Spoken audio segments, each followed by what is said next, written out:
ইউক্রেনের ক্ষেপণাস্ত্র আর ড্রোনের আঘাতে বিপর্যস্ত রাশিয়া। মঙ্গলবার ইউক্রেনের চালানো হামলাটি ছিল আত্মঘাতী ড্রোন হামলার একটি। এতে রাশিয়ার পশ্চিমাঞ্চলীয় উজেভেস্কে ঘটে প্রাণহানি, আহত হন অনেকে। জবাবে ইউক্রেনের খার্কিভ ও খেরসনে ক্ষেপণাস্ত্র দিয়ে ব্যাপক পাল্টা হামলা চালায় রাশিয়ার সেনারা। নিমিষেই ধ্বংসস্তূপে পরিণত হয় একাধিক বেসামরিক স্থাপনা। এছাড়া সামরিক বল প্রয়োগ করে রুশ সেনারা ইউক্রেনের সম্পূর্ণ লুহানস্ক অঞ্চল দখলে নেয় বলে দাবি মস্কোর। চলমান সামরিক আগ্রাসনের মধ্যেই নিজেদের মজুদ ফুরিয়ে আসায় ইউক্রেনের অস্ত্র সরবরাহ স্থগিতের ঘোষণা দেয় মার্কিন প্রতিরক্ষা বিভাগ পেন্টাগন।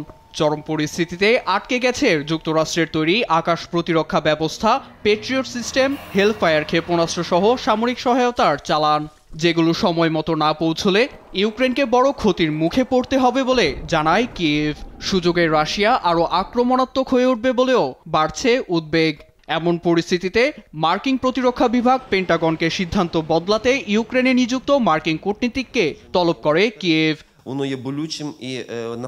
যুক্তরাষ্ট্রের সিদ্ধান্তটি আমাদের দেশের জন্য দুঃসংবাদ ও কষ্টদায়ক। রাশিয়ার সামরিক আগ্রাসনের হাত থেকে বাঁচতে আমাদের সামরিক সহায়তা প্রয়োজন। আশা করছি প্রেসিডেন্ট মার্কিন কূটনীতিকদের সঙ্গে কথা বলে সমাধানে পৌঁছাতে পারবে। আকাশ প্রতিরক্ষা ব্যবস্থা জোরদারে মার্কিন প্রতিরক্ষা ব্যবস্থা আমাদের জন্য অত্যন্ত জরুরি।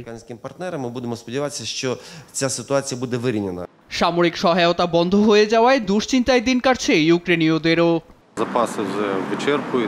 নিরাপত্তার ঝুঁকি তৈরি হলেও সত্যি বলতে আমি অবাক হইনি। ইউরোপের সঙ্গে আমাদের ঘনিষ্ঠতা বাড়ায় যুক্তরাষ্ট্রের সঙ্গে সম্পর্কে টানাপোড়েন অনেকাংশে বেড়েছে। এদিকে সুর পাল্টেছে রাশিয়া। ক্রেমলিন মুখপাত্র দিমিত্রি পেসকোভের মতে অস্ত্র স্বল্পতায় ইউক্রেন সহিংসতার পথ বর্জন করবে। এতে প্রকৃতপক্ষে আলোচনায় বসে সংঘাত নিরসনের দ্রুততম ও কার্যকর সমাধানে পৌঁছানো সম্ভব বলে আশা মস্কোর। নীরব দাস, নিউজ ডেস্ক, দেশ টিভি।